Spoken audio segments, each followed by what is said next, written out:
Hello student, स्वागत है आप सभी का लेक्चर 3 में, जिसमें आज हम पढ़ने वाले हैं मैटर्स की 3 भौतिक अवस्थाओं के बारे में, सॉलिड, लिक्विड, गैस। इनको आज की क्लास में हम बहुत ही डिटेल में पढ़ने और समझने वाले हैं। जो भी स्टूडेंट्स आज की क्लास में नए जुड़े हुए हैं वो इस टॉपिक को बहुत ही अच्छे से समझने और जानने के लिए हमारे पिछले वीडियो देख सकते हैं, जिसकी लिंक हमारे नीचे दिए गए डिस्क्रिप्शन बॉक्स में आपको मिल जाएगी। तो चलिए स्टूडेंट्स, क्लास में हम आगे बढ़ते हैं और मैटर्स की क्लास को समझते हैं। तो देखिए प्यारे बच्चों, क्लासिफिकेशन ऑफ मैटर्स। मैटर्स की 3 भौतिक अवस्थाएं होती हैं मुख्य रूप से, सॉलिड, लिक्विड, गैस, जिनको चित्र के माध्यम से मैंने दिखाया हुआ है। तो चलिए इनको डिटेल में समझते हैं कि सॉलिड क्या होते हैं, लिक्विड क्या होते हैं और गैस क्या होते हैं। तो देखिए प्यारे बच्चों, सॉलिड वे पदार्थ होते हैं जिनका आयतन और आकार दोनों निश्चित होते हैं। लिक्विड वे पदार्थ होते हैं जिनका आयतन तो निश्चित होता है लेकिन आकार निश्चित नहीं होता है। ठीक इसी प्रकार गैस वे पदार्थ होते हैं जिनके आयतन और आकार दोनों अनिश्चित होते हैं। इनका रीजन क्या है? रीजन इनका यह है कि प्यारे बच्चों, जो हमारे सॉलिड पदार्थ होते हैं, सॉलिड सब्सटेंस होते हैं, उनके जो कण होते हैं वो बहुत ही पास पास व्यवस्थित होते हैं। जैसा कि देखिए इस चित्र में दिखाया गया है, ठीक इसी प्रकार द्रव के जो कण होते हैं वो सॉलिड की तुलना में काफी दूर दूर होते हैं और गैस के कण बहुत ज्यादा दूर दूर होते हैं। यही रीजन है कि सॉलिड जो पदार्थ होते हैं इनके आकार और आयतन निश्चित होते हैं, लिक्विड जो पदार्थ होते हैं उनके आयतन तो निश्चित होते हैं लेकिन आकार निश्चित नहीं होते हैं। इनमें बहने का गुण होता है। जो लिक्विड पदार्थ होते हैं इनमें बहने का गुण होता है, यानी कि इसके जो कण होते हैं वे एक दूसरे के ऊपर आसानी से फिसलते हैं और ये हमेशा ऊंचाई से गहराई की तरफ बहते हैं। और गैसीय पदार्थ जो होते हैं ये अनियमित रूप से किसी भी दिशा में कैसे भी आसानी से बहते हैं और इनका आयतन और आकार दोनों अनिश्चित होते हैं। ठीक इसी प्रकार ठोस के जो कण होते हैं इनके बीच अगर हम फ्री स्पेसेस की बात करें, रिक्त स्थान की बात करें, तो ठोस के कण बहुत ज्यादा पास पास देखिए व्यवस्थित हैं, इसलिए इनके बीच जो रिक्त स्थान होता है वो सबसे कम होता है, जिसको हम इंटरमोलिक्यूलर स्पेस कहते हैं। और लिक्विड में जो इंटरमोलिक्यूलर जो स्पेस होता है, रिक्त स्थान होता है, ये ठोस की तुलना में काफी अधिक होता है। गैस में इंटरमोलिक्यूलर स्पेस यानी कि कणों के बीच रिक्त स्थान बहुत ही अधिक होता है। तो चलिए प्यारे बच्चों, इसके कुछ एग्जाम्पल्स देख लेते हैं। जो हमारे ठोस पदार्थ होते हैं, ठोस पदार्थ के एग्जाम्पल्स के रूप में जितनी भी धातुएं हैं और प्लास्टिक हो गया, कांच हो गया, पत्थर हो गया, इस प्रकार की जितनी भी चीजें हैं वो सारे ठोस के आपके एग्जाम्पल होंगे। लिक्विड की बात करें तो जितने भी तरल पदार्थ आपने अपने दैनिक जीवन में यूज किए होंगे या जितने भी तरल पदार्थ देखे होंगे वो सारे लिक्विड होते हैं आपके। जैसे जल हो गया और आपका तेल हो गया, पेट्रोल हो गया, डीजल हो गया, इस प्रकार की जितनी भी चीजें हैं ये आपके लिक्विड होते हैं। और गैसेस के एग्जाम्पल्स की बात करें तो गैसेस का एग्जाम्पल आपका वायु हो गई, कार्बन डाइऑक्साइड हो गई, नाइट्रोजन गैस हो गई, ये सारे आपके गैस के एग्जाम्पल्स हैं। तो चलिए अब सॉलिड, लिक्विड और गैस की कुछ बेसिक प्रॉपर्टी के बारे में पढ़ते हैं और तीनों को कंपेयर करते हैं। तो देखिए प्यारे बच्चों, कुछ प्रॉपर्टीज देखते हैं।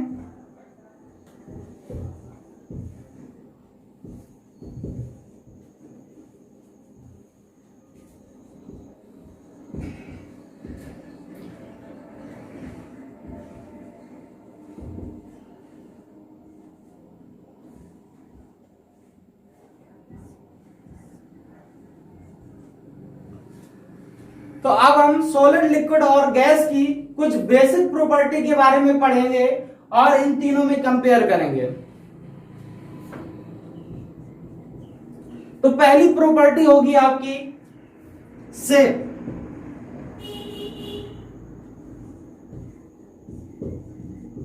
जिसको हम आकार कहते हैं। आकार के आधार पर तीनों में हम कंपेयर करेंगे। दूसरी प्रॉपर्टी होगी इंटरमोलिक्यूलर फोर्स,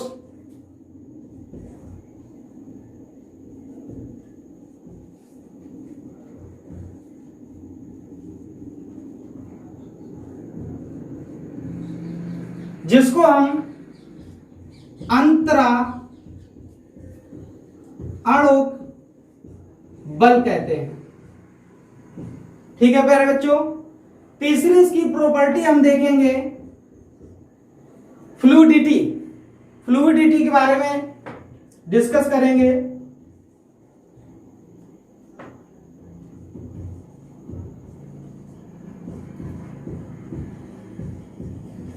जिसको हम कहते हैं तरलता। चौथी प्रॉपर्टी होगी इसकी डेंसिटी, घनत्व।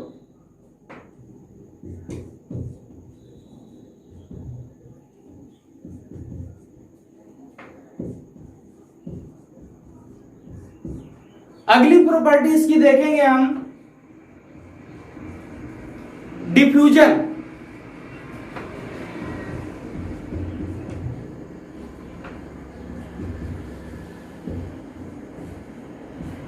जिसको हम कहते हैं विसरण। अगली प्रॉपर्टी इसकी होगी संपीड्यता, कंप्रेसिबिलिटी जिसको बोलते हैं।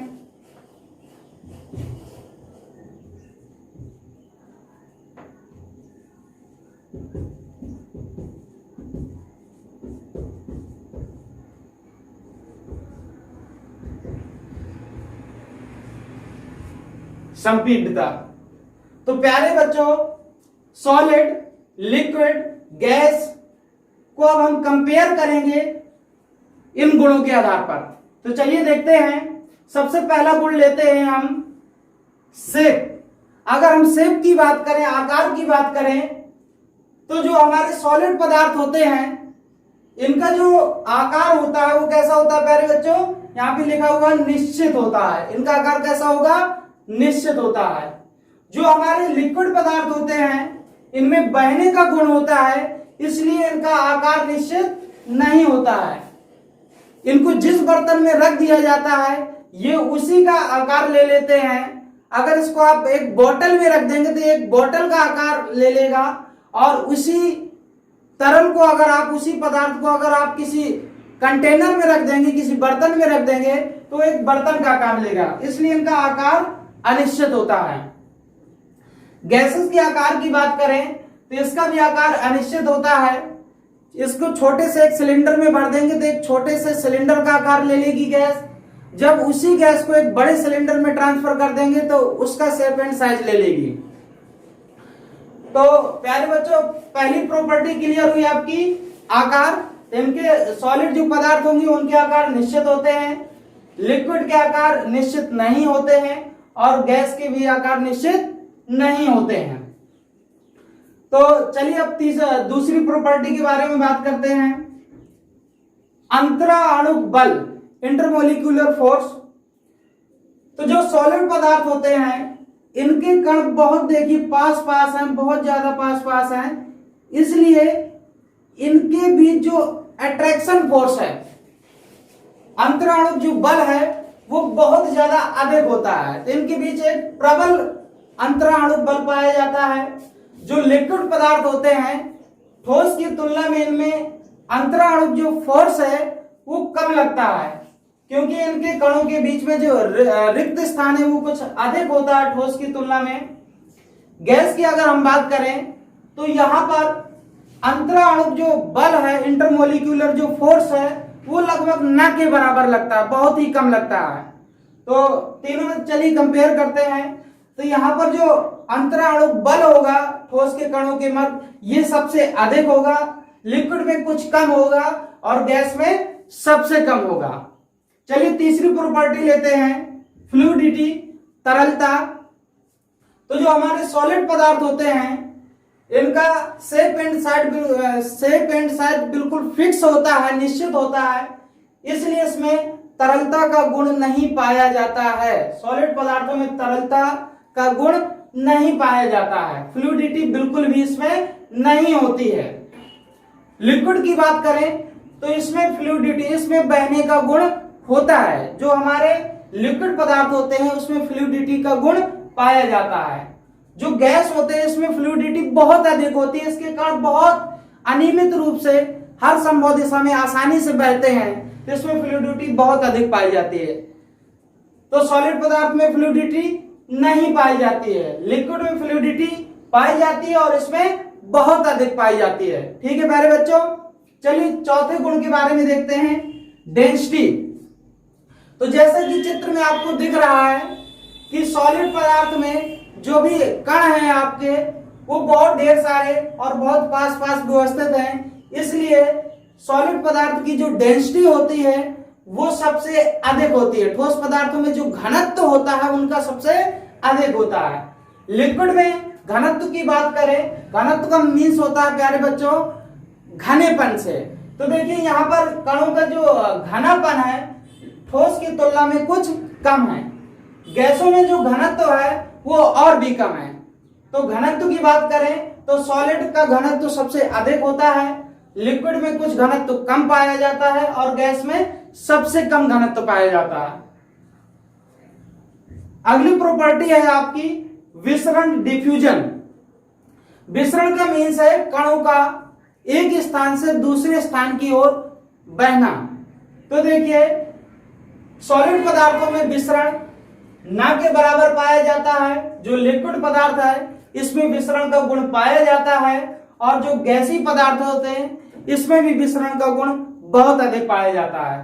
ठीक है प्यारे बच्चों, लास्ट प्रॉपर्टी इसकी हो जाएगी आपकी संपीड्यता, कंप्रेसिबिलिटी, यानी कि दबाना, कणों को कंप्रेस्ड कर देना।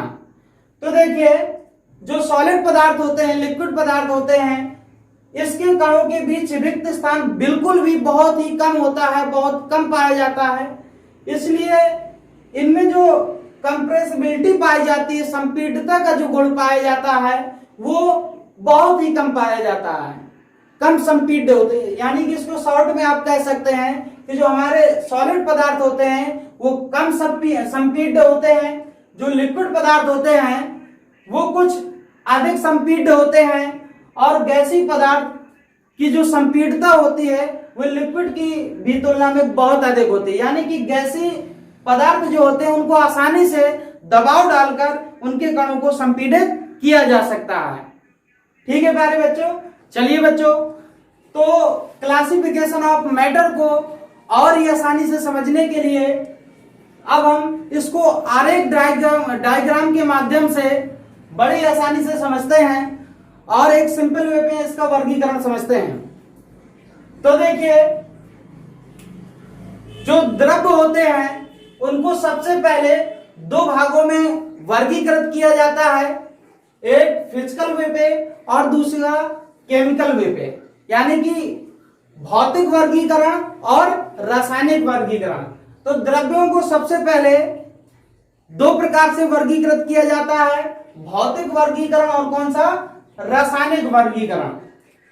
तो भौतिक वर्गीकरण का मतलब है भौतिक अवस्था के आधार पर पदार्थों का वर्गीकरण।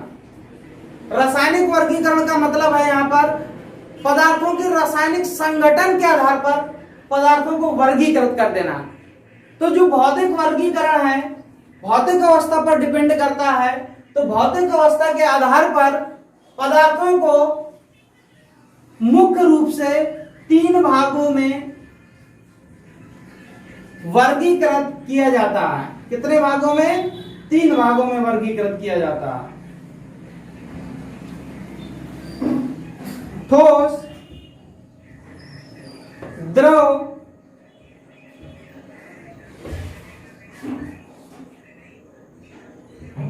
गैस। भौतिक अवस्था के आधार पर ठोस पदार्थों को 3 भागों में वर्गीकृत किया जाता है, ठोस, द्रव, गैस। जो आपका रासायनिक वर्गीकरण है ये रासायनिक संगठन पर डिपेंड करता है। तो रासायनिक संगठन के आधार पर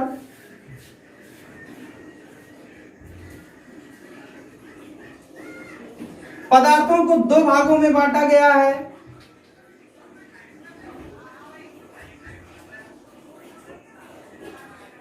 एक आपका शुद्ध पदार्थ,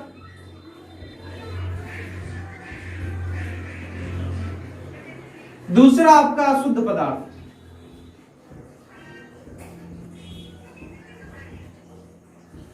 अशुद्ध पदार्थ को हम मिश्रण भी कहते हैं।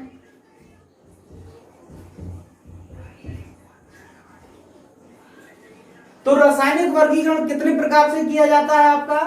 2 प्रकार से, शुद्ध पदार्थ और क्या, अशुद्ध पदार्थ, प्योर सब्सटेंस और इम्प्योर सब्सटेंस। तो प्यारे बच्चों, जो शुद्ध पदार्थ है उनको पुनः 2 भागों में वर्गीकृत किया जाता है, तत्व और यौगिक। Elements and compounds. जो हमारे एलिमेंट्स हैं उनको पुनः 3 भागों में वर्गीकृत किया जाता है,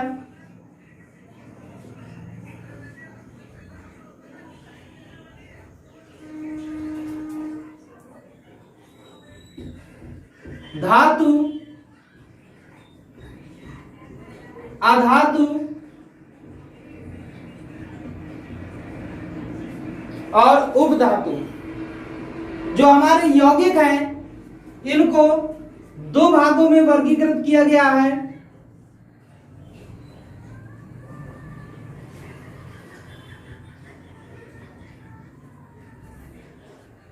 एक आपका कार्बनिक यौगिक,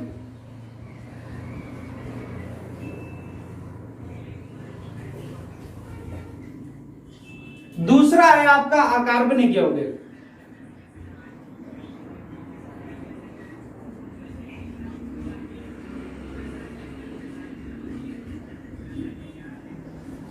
अकार्बनिक यौगिक। इसी प्रकार जो हमारे अशुद्ध पदार्थ हैं जिनको मिश्रण भी कहते हैं, इनको 2 भागों में वर्गीकृत किया गया, समांगी मिश्रण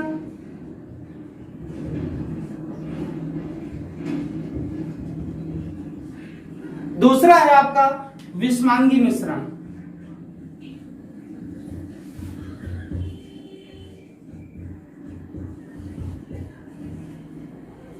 ठीक है प्यारे बच्चों, तो ये है आपका द्रव्य का वर्गीकरण।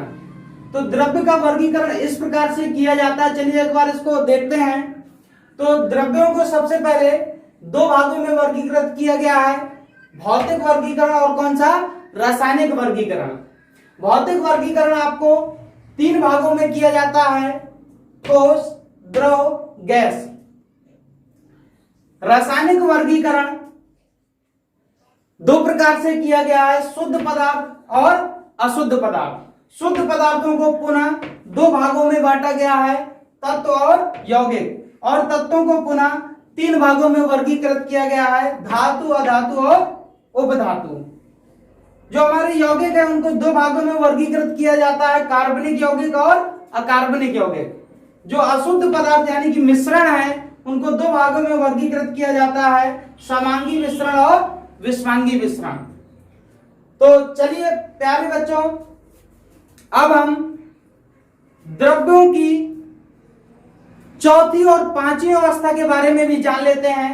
द्रव्य की जो चौथी अवस्था होती है, द्रव्य की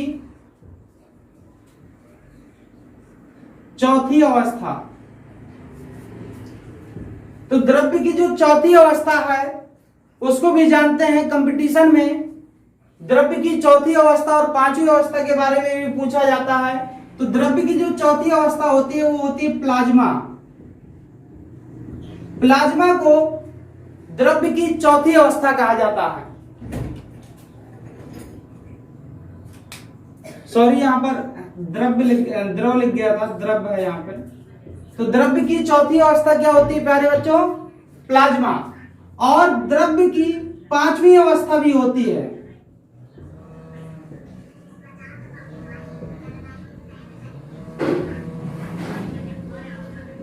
द्रव्य की पांचवी अवस्था होती है बोस-आइंस्टाइन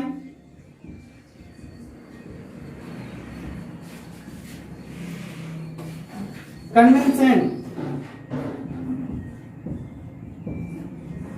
तो द्रव्य की जो पांचवी अवस्था होती है बोस-आइंस्टाइन कंडेंसेट, और चौथी अवस्था प्लाज्मा होती है। और ये आपकी जो तीन भौतिक अवस्थाएं बताई गई हैं, ये द्रव्य की मुख्य भौतिक अवस्थाएं। तो द्रव्य की तीन मुख्य भौतिक अवस्थाएं होती हैं, सॉलिड, लिक्विड, गैस। लेकिन जो चौथी अवस्था होती है वो प्लाज्मा होती है, और पांचवी अवस्था बोस-आइंस्टाइन कंडेंसेट होती है। तो चलिए प्यारे बच्चों, मिलते हैं अब अपने नेक्स्ट वीडियो पे।